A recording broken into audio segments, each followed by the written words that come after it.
I still remember the exact moment my relationship officially died. Not with a scream, not with a betrayal confession, but with a sentence delivered so casually it took my breath away. "I don't see you as a girlfriend anymore," he said, eyes glued to his phone. "More like a roommate who pays bills." The room went quiet. Not dramatic quiet, the kind where the air feels wrong. My heart didn't race. My hands didn't shake. There was just this hollow pause, like my body hadn't caught up to what my ears had heard. Roommate. I repeated the word in my head as if saying it enough times would make it make sense. 3 years together. 18 months living in that apartment. Shared routines, shared plans, shared future, or so I thought. And suddenly, I wasn't a partner anymore. I was an expense-sharing convenience. He expected me to argue, to cry, to beg, to panic about losing him. Instead, something cold and clear settled in my chest. "Okay," I said. He looked up then, surprised, relieved even, smiled like he'd just dodged responsibility instead of detonating a relationship. "See, I knew you'd be understanding," he said, already reaching back for his phone. Understanding. That word would come back to haunt him. That night, while he texted whoever had become more important than me, I opened my laptop. I didn't cry. I didn't spiral. I ran numbers. Rent, utilities, groceries, insurance, internet, streaming services, everything I'd been quietly covering while telling myself this was what commitment looked like. I built a spreadsheet, clean, neutral, fair. If I was a roommate, I was going to be treated and act exactly like one. No more subsidizing his comfort. No more pretending we were something we weren't. No more playing girlfriend while being labeled roommate. 2 weeks later, when I walked out the door dressed for a date, a real date, and saw the look on his face, I realized something terrifying and liberating at the same time. He never meant roommate the way roommates mean it. He meant stay loyal, stay available, keep paying, don't move on. And that was the moment I understood. This wasn't a breakup. It was a demotion. And I was about to show him exactly what that cost. We didn't start broken. That's the part people always forget when they hear how things ended. When I met him, he was charming in a quiet, unassuming way. Not flashy, not loud. The kind of man who listened when I talked and remembered small details, my coffee order, the way I hated crowded bars, the fact that I liked walking instead of driving whenever I could. We met through mutual friends, one of those casual introductions that didn't feel important at the time. It wasn't fireworks. It was comfort, ease, familiarity that grew instead of exploded. The first year felt solid, balanced. We went on real dates, not just dinners, but conversations.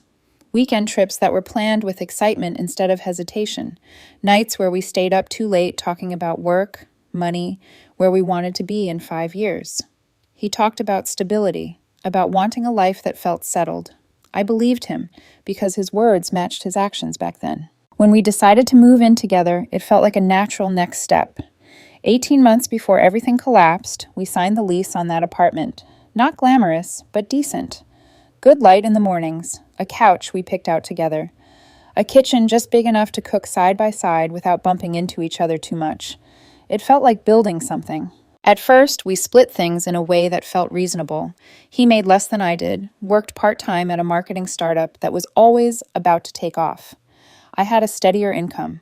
When he had a car accident and needed help with insurance, I stepped in without hesitation. When utilities stacked up, groceries ran over budget, streaming subscriptions piled on, I covered them. Not because he demanded it, but because I thought that's what partners did when they were building a future. I didn't keep score. I didn't track receipts. I didn't resent it. I told myself it was temporary. But somewhere along the way, the effort stopped being mutual. Date nights quietly disappeared. "We should save money," he'd say, even when I offered to pay. Trips turned into maybe next month, then into nothing at all. Physical intimacy faded so gradually, I almost convinced myself it was normal. Stress, work, life. A few times a month if I was lucky. He started going out more without me. Work friends, happy hours, girls' nights that stretched until 2 a.m. I kept trying. I planned dinners, bought his favorite wine, suggested things we used to love doing together. He'd agree, then cancel. Always with a reason that sounded reasonable on its own. Work thing, friend emergency, too tired, headache. There was always something. What I didn't notice at first was the pattern. He never canceled on them, only on me. I was the constant, the background, the reliable presence that paid rent, covered bills, kept life running smoothly while he slowly detached from the part of the relationship that required effort. And because nothing had officially gone wrong, I stayed. I didn't see the shift for what it was, not until he finally said the quiet part out loud on that couch. By the time he told me I wasn't his girlfriend anymore, just a roommate who paid bills, the truth was already there. I just hadn't been willing to name it. Looking back, the warning signs weren't subtle. They were quiet.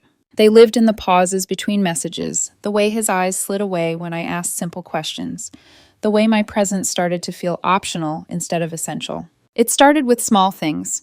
He stopped inviting me out with his work friends. "It's just a quick drink," he'd say, already grabbing his jacket. "You wouldn't enjoy it." At first, I believed him. I told myself couples didn't need to do everything together. Independence was healthy. Space was mature. But space turned into absence. He'd come home late, smelling like unfamiliar perfume and alcohol, toss his keys on the counter, and scroll through his phone like I wasn't sitting right there.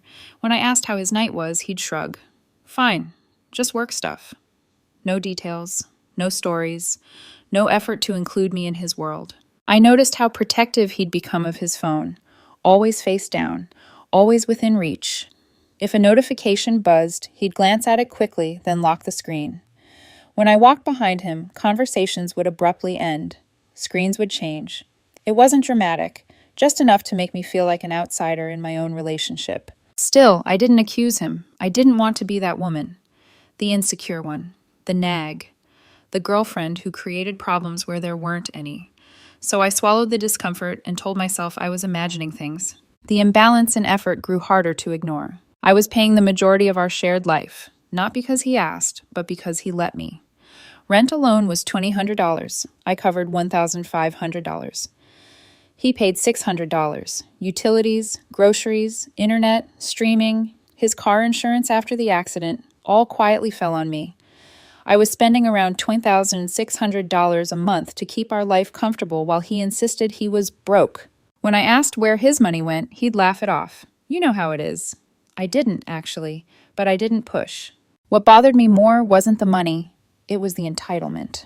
The way he'd say, "We should save," while expecting me to foot the bill.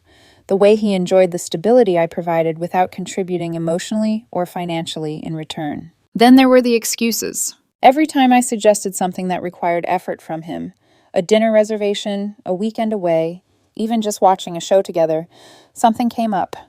He was too tired, too busy, too stressed, but somehow he always had energy for everyone else. The first time I felt truly invisible was a Tuesday night.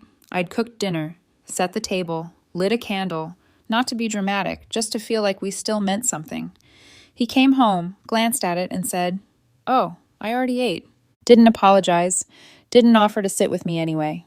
Just went straight to the couch and opened his phone. I ate alone, listening to him laugh softly at messages that weren't from me. That was when the thought crept in. Quiet, but undeniable. I'm not his priority anymore. Still, I stayed, because leaving requires clarity, and I didn't have it yet, because love doesn't disappear all at once. It erodes. Because I'd invested 3 years, a home, my finances, my routines, my heart. Because I kept hoping this was a phase instead of a pattern. I didn't know he was already redefining our relationship in his head. I didn't know he'd been rehearsing that word, roommate, long before he ever said it out loud. But the seed had been planted, and it was already growing. The night everything finally snapped didn't look dramatic from the outside. We were on the couch, the same couch we'd picked together, the same living room that had slowly turned into shared space without shared meaning. I suggested trying a new Italian place downtown. Nothing fancy, just somewhere warm, familiar. He didn't even look up from his phone. "Can't afford it." "I'll pay," I said automatically, like I always did. That's when he put his phone down. He looked at me the way you look at someone who hasn't taken a hint. Not angry, not emotional, just tired and faintly annoyed. "We need to be real about what this is." My stomach dropped. "I've been thinking about us," he continued, voice calm, deliberate. "And honestly, I don't see you as a girlfriend anymore." Silence, thick and heavy. "You're more like a roommate who pays bills." I stared at him, waiting for the punchline. There wasn't one. "So," I asked carefully, "you want to break up?" "God, no," he said quickly. "Why would we? This setup works. The apartment's nice. We get along fine. I just think we should stop pretending this is something it's not. My heart thudded once. We're roommates, he said, like it was obvious. Friends, no pressure, no expectations. It takes all the drama out of it.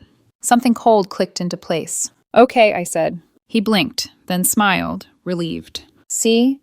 I knew you'd be cool about it, he said. You're always so understanding. He went back to his phone. That night I didn't sleep. I opened my laptop instead. Built a spreadsheet. Listed everything I'd been paying without ever calling attention to it. Rent, utilities, internet, groceries, streaming services, insurance. If I was a roommate, I was going to live like one. I split everything cleanly down the middle. Rent, $1,050 each. Utilities, $100 each. Internet, $50 each. Groceries, $300 each. Separate. Car insurance, individual responsibility. Streaming services, pay for what you use. Neutral, fair, unemotional. I emailed it to him. Subject, roommate expense agreement. He didn't check it that night. Too busy texting someone else. The next morning I was making coffee when his phone buzzed. He opened the email mid-bite. I watched his expression shift. Confusion, irritation, then anger. What the hell is this? He demanded. Roommate expenses, I said calmly. Standard 50-50 split. You're seriously making me pay half of everything? Yes. But you make way more than I do. So do a lot of roommates, I replied. They still split costs evenly. This is ridiculous, he snapped. You know I can't afford this. Then maybe you should work full-time or find a cheaper place, I said. Roommate solutions. You're being unreasonable. I'm being a roommate, I said evenly. You're the one who redefined the relationship. He slammed his bowl down and stormed into his room. I finished my coffee, went to the store, bought only my groceries, and ordered a mini fridge online. Set it up in my room. When he got home that night, he opened the main fridge and stopped cold. Where's the food? My food's in my room. What? Roommates keep groceries separate unless there's an agreement, I said. We don't have one. This is insane. This is roommates. That's when he changed tactics. His voice softened. He reached for my arm. Baby, come on. Don't call me that, I said. We're not dating. I didn't mean everything had to change. But it did, I replied. You changed it. Over the next week, he tried everything. Anger, guilt, bargaining. I stayed calm, consistent. Then his car insurance lapsed. What happened to my insurance, doll? He asked sharply. I stopped paying it, I said. Roommates don't cover each other's car insurance. How am I supposed to get to work? Bus, Uber, roommate problem. Between the new rent split, utilities, and insurance, he was suddenly broke. Ramen replaced takeout. Complaints filled the apartment. Not my problem. We were roommates. And then, just when he thought I'd stay quietly in place, I downloaded a dating app. 2 weeks later, as I got dressed for a coffee date, he knocked on my door. Why are you dressed up? I'm going out. With who? A date. The look on his face told me everything. And that was the moment the consequences truly began. The knock on my door lingered in the air long after I left. I didn't rush. I didn't panic. I finished adjusting my jacket, checked my reflection once more, and picked up my keys. When I opened the door, he was still standing there, frozen, like his brain hadn't caught up to what he was seeing. A date? He repeated, slower this time. What do you mean, a date? I'm meeting someone for coffee, I said calmly. Maybe dinner after. With who? Someone I matched with on a dating app. His mouth opened, closed, opened again. You're on dating apps? Yes. He stared at me like I'd just violated some unspoken rule. But you're not single, he said finally. I tilted my head. You told me I wasn't your girlfriend anymore. We live together. As roommates. That's not what I meant. Then what did you mean? Silence stretched between us. Thick. Uncomfortable. He couldn't answer because saying the truth out loud would expose everything. I have to go, I said, stepping past him. Don't wait up, roomie. The date was easy. That was what surprised me most. No tension, no power games, just conversation that flowed without effort. He listened when I spoke, asked questions, told me about his work, his life, his plans. He didn't assume. He didn't minimize. When the check came, we split it without hesitation. When I offered to pay, he smiled and said, I've got my half. A simple thing, but it felt radical. I got home close to midnight. The lights were off. The apartment was quiet except for the glow from the living room. He was sitting on the couch in the dark, staring at the floor. Yes. We need to talk. It's late, I said. We can talk tomorrow. No, he said. You can't date other people. I stopped. I'm single.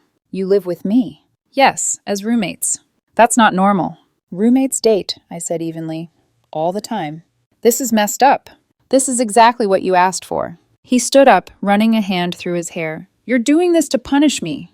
I'm doing this because I'm not in a relationship. You're flaunting it. I'm living my life. He looked at me then, really looked, like he was seeing the consequences for the first time. I didn't mean it like this, he said. But you said it like this, I replied. Words matter. I went into my room and locked the door. After that, things shifted fast. He stopped pretending to be confused and started acting out. Left his clothes all over the couch. Dishes piled up in the sink. Hair clogged the drain. When I moved his things into his room, he exploded. Stop touching my stuff. It's in common areas, I said. Roommates respect shared spaces. Oh my God, stop saying that word. Why? It's accurate. He started having his friends over constantly. Loud conversations. Drinking. Taking over the living room like it was his personal space. One night, it was past midnight on a Tuesday. Music playing. Laughter bouncing off the walls. I had work the next morning. Can you guys keep it down? I asked. One of his friends laughed. You're really going to tell him what to do in his own place? Our place, I said calmly. That we both pay for equally. He turned on me, face flushed. You're being impossible, he snapped. This is exactly why we don't work, he added. We don't work because you said we were roommates, I replied. And roommates don't throw weekday parties without checking. It's not even that loud. I pulled out my phone. What are you doing? Emailing the landlord, I said, documenting noise violations. The room went quiet. You wouldn't. I started typing. His friends left within minutes. He screamed at me for nearly an hour after that. I didn't yell back. I didn't defend myself. I just went to bed. A few days later, he tried another approach. He made dinner, offered me some, suggested we watch our old favorite show, wore that blue shirt he knew I liked. What are you doing? I asked. Being friendly, he said lightly. Roommates can be friendly, right? Roommates don't manipulate each other. I'm not manipulating you, he said. I miss when we had fun. You told me we didn't have a spark, I said. That I was just someone who paid bills. I didn't mean it. Which part? All of it. I looked at him for a long moment. You don't have a girlfriend, I said quietly. You have a roommate, by choice. His face crumpled. I walked away. And that was when I knew, truly knew, there was no going back. A week later, I walked into the apartment and immediately knew something was wrong. His mother was sitting on the couch. She didn't stand. We need to talk about how you've been treating my son. I'm treating him exactly how he asked to be treated, I replied, as a roommate. You're punishing him for being honest, she said sharply. No, I said calmly. I'm respecting his honesty. He didn't mean you should start seeing other men. Then what did he mean? She turned to him. He stared at the floor. He needed space, she said after a pause, not for you to change everything. He said, exact words, I don't see you as my girlfriend anymore. You're more like a roommate who pays bills, I replied. How else should I interpret that? You're being deliberately difficult. I'm being precise, I said. There's a difference. This isn't how relationships work. There is no relationship. The conversation went in circles. Pressure, guilt, emotional leverage. I stayed calm. Roommates, his choice. When they finally left, she called me heartless without looking back. A few days later, I got an email from the building manager asking me to stop by the office. He looked uncomfortable when I arrived. Your roommate came by, he said. There are some concerns. What kind of concerns? He said the living situation has become tense, the manager replied carefully, that there's been ongoing conflict. I stayed quiet, let him continue. He mentioned you've had someone over, he added, and that it made things awkward. Is that against the lease? I asked. No, he admitted. Did he mention we're not in a relationship? I asked. That we're just roommates who split rent equally? He shuffled papers. He said you were together. Were, I corrected, past tense. He sighed. He seemed very upset. Being upset isn't a lease issue, I said. Have I broken any rules? No. Then there's nothing to resolve. He agreed to close the matter, but suggested we keep things calm. When I got home, he was waiting. You went to the landlord, he said. Yes. And? And you made it sound like I crossed a line, I said evenly. That isn't true. I didn't lie. You reframed the situation, I replied. I haven't crossed a single boundary. You're flaunting your dating. I'm living my life. I hate you, he said. Okay. That word did something to him. He grabbed a picture frame from the shelf and hurled it at the wall. Glass shattered across the floor. I didn't flinch. I took photos, sent them to the building manager. This time, it was concrete. Property damage. He received a written warning. After that, his friends started showing up, cornering me in the apartment, lecturing me, telling me I was cruel, that I was destroying him. He ended the relationship, I said calmly. I'm just living with the consequences he chose. They didn't like that answer. And the worst part was, this still wasn't the end. That night, after his friends finally left, the apartment felt hollow. Not quiet, hollow. Like the walls had absorbed too much yelling, too much accusation, too much tension, and were now holding it all in.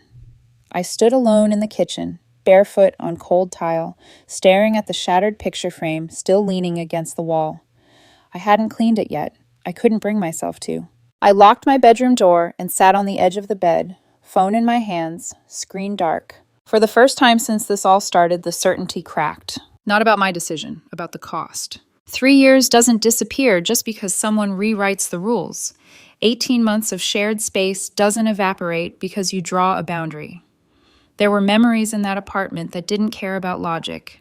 Nights we'd laughed on the couch. Mornings we'd shared coffee. The version of him I'd loved still existed somewhere in my head, even if it didn't exist in front of me anymore. I felt tired, bone-deep tired. I wondered, briefly, if this was worth it.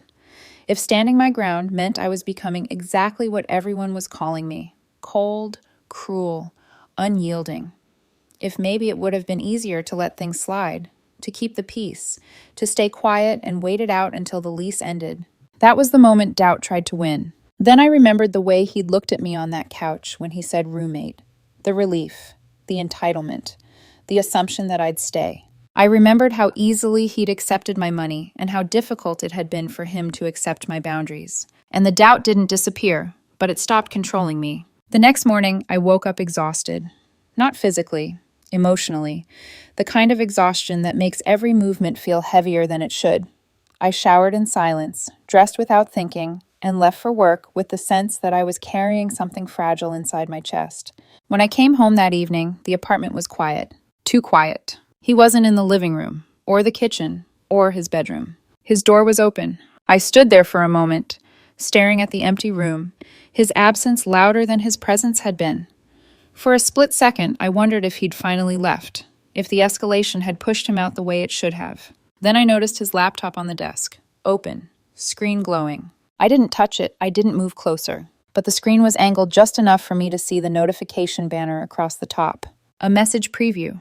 A name I recognized immediately, the coworker he'd been spending all those late nights with, the one whose work happy hours somehow never included me. Can't believe she actually thinks you're just roommates now. My stomach dropped. I didn't need to read more. I didn't need access. That single sentence rearranged everything. The roommate speech, the timing, the sudden freedom, the expectation that I'd keep paying while he explored something else. It wasn't confusion. It was strategy. I stepped back from the doorway and went into my room, closing the door quietly behind me. I sat on the bed, hands shaking now, heart pounding harder than it had at any confrontation. This wasn't about mixed signals. He hadn't been lost. He'd been calculating. The realization hurt more than the yelling, more than the accusations, because it meant every moment of doubt I'd had, every instinct I'd suppressed to be understanding, had been right. I wasn't cruel. I was inconvenient. I lay back on the bed and stared at the ceiling, breathing slowly, forcing the panic down. The sadness came next, not sharp, but heavy. Grief for the version of him I'd believed in. Grief for the future I'd quietly planned, while he'd been quietly dismantling it. By the time he came home later that night, I was already done crying. He knocked once on my door. "We need to talk," he said. I didn't open it. "I know you're upset," he added, "but this has gone too far." I almost laughed. Too far. As if redefining me into a convenience hadn't been the first line crossed. "I'm going to bed," I said through the door. Silence stretched. Then footsteps retreated. I lay there in the dark, wide awake, heart steady now. That was the lowest point, not because I wanted him back, but because I finally saw him clearly. And once you see the truth, you can't unsee it. The dark moment wasn't losing him. It was realizing I'd almost lost myself trying to keep someone who never intended to stay. The shift didn't arrive with drama. It arrived with clarity. A few days after that night, my phone buzzed while I was at work. A message from the man I'd gone on a couple of dates with. Steady, grounded, uncomplicated. "Small world," he wrote. "I think I know your roommate." My pulse spiked. We talked later that evening. Same industry, overlapping circles, A guy at a startup downtown, known reputation, charming, non-committal, always keeping his options open. He described him without malice, just facts. The posture, the laugh, the way he framed himself as misunderstood while never committing to anyone. There was no doubt. It was him, the coworker, the late nights, the work happy hours that somehow never included me. He goes through women constantly, the man said, never serious, always lining up the next option. I thanked him and sat there for a long moment after the call ended, phone resting in my hand. Everything clicked. The timing, the roommate speech, the expectation that I'd stay put, paying, waiting, available, while he explored something else without consequences. He hadn't wanted to break up. He'd wanted insurance. That realization didn't make me angry. It made me calm. I didn't confront him. I didn't accuse him. I didn't need a confession.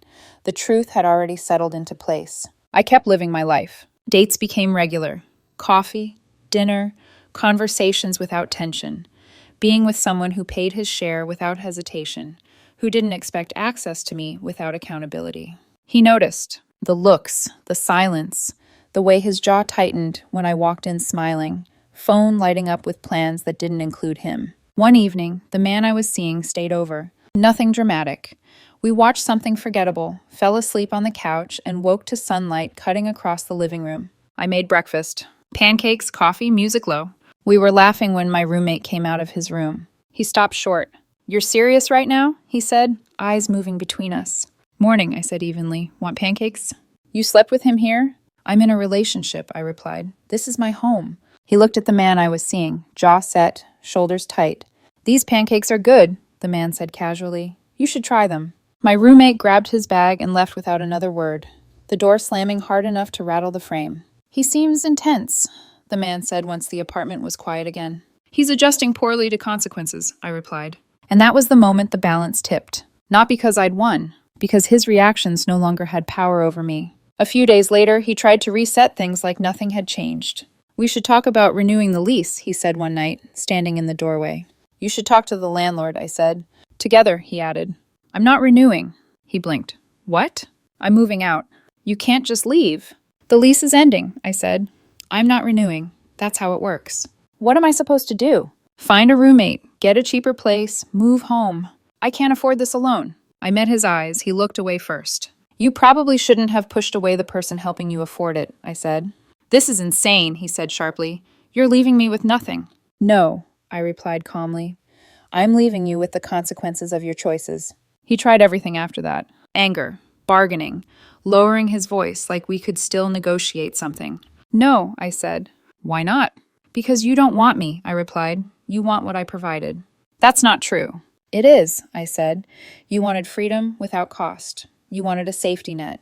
That gamble didn't pay off." He stood there in silence, jaw tight, eyes fixed somewhere past me. The power had shifted. Not through revenge, not through cruelty, through truth. Once I said I wasn't renewing the lease, the tone of everything changed. The apartment turned tense in a different way.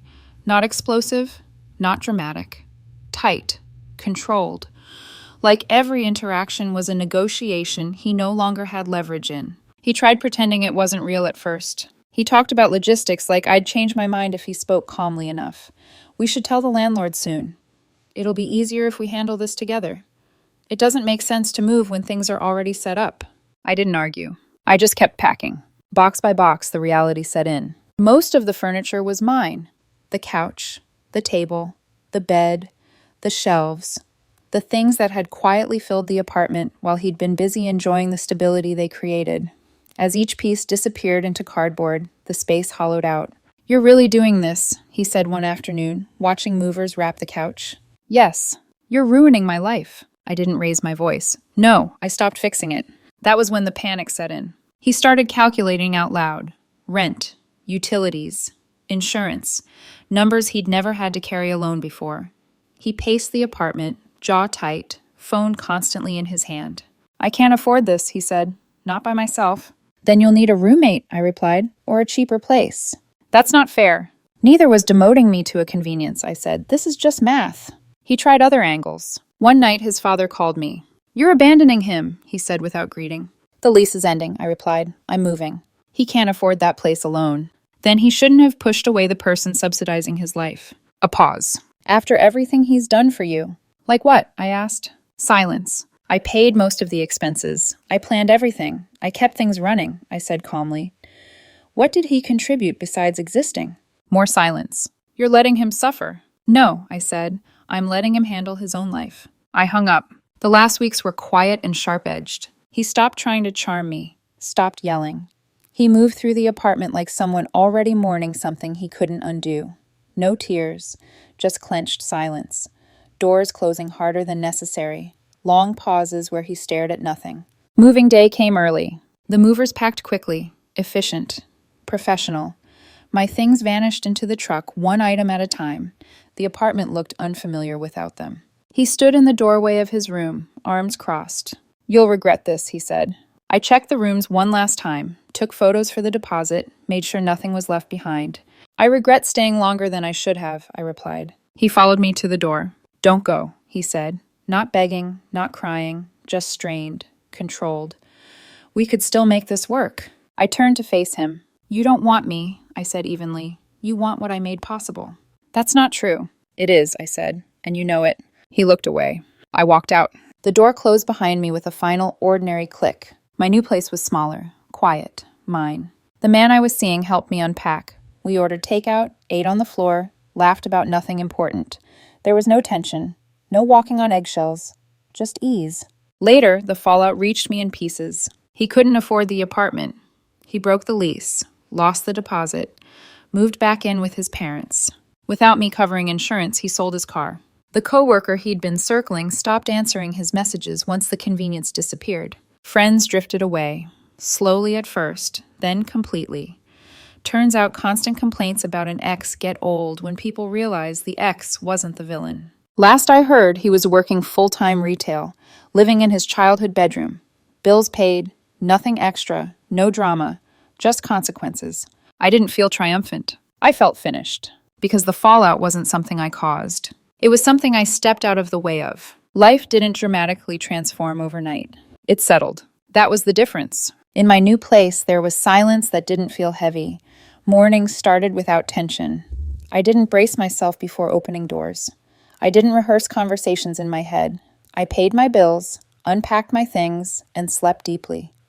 The kind of sleep you only get when your nervous system finally believes you're safe. The man I was seeing moved in a few months later. We split everything evenly, not because we had to negotiate it, but because it was natural. We talked about money, about expectations, about boundaries. No guessing, no entitlement, no one quietly carrying the weight for both of us. It was wild how simple relationships could be when both people actually tried. I thought about my ex less and less, not out of bitterness, out of irrelevance. His life continued exactly the way it was always going to. Consequences didn't scream or explode. They arrived quietly, one practical problem at a time. And that was the lesson I carried with me. You don't need revenge. You don't need closure conversations that go nowhere. You don't need to win. Sometimes, the most powerful thing you can do is believe people the first time they tell you who you are to them. When he called me a roommate who paid bills, I didn't argue. I didn't plead. I didn't try to prove my worth. I listened, and then I acted accordingly. That choice changed everything. If someone demotes you, don't negotiate for your old position back. If someone wants the benefits without the responsibility, remove the benefits. If someone mistakes your generosity for obligation, end the arrangement. Walking away wasn't cruel. Staying would have been. I didn't destroy his life. I simply stopped subsidizing it. What happened after that was the natural outcome of his own decisions. And the truth is, I don't feel bad. I feel clear. I sleep next to someone who wants to be with me, not someone who wants what I provide. I live in a space that feels like mine. I no longer confuse love with tolerance or sacrifice with loyalty. The best decision I made wasn't leaving. It was taking him at his word. Because when someone tells you you're just a roommate, believe them. And then live like you deserve more.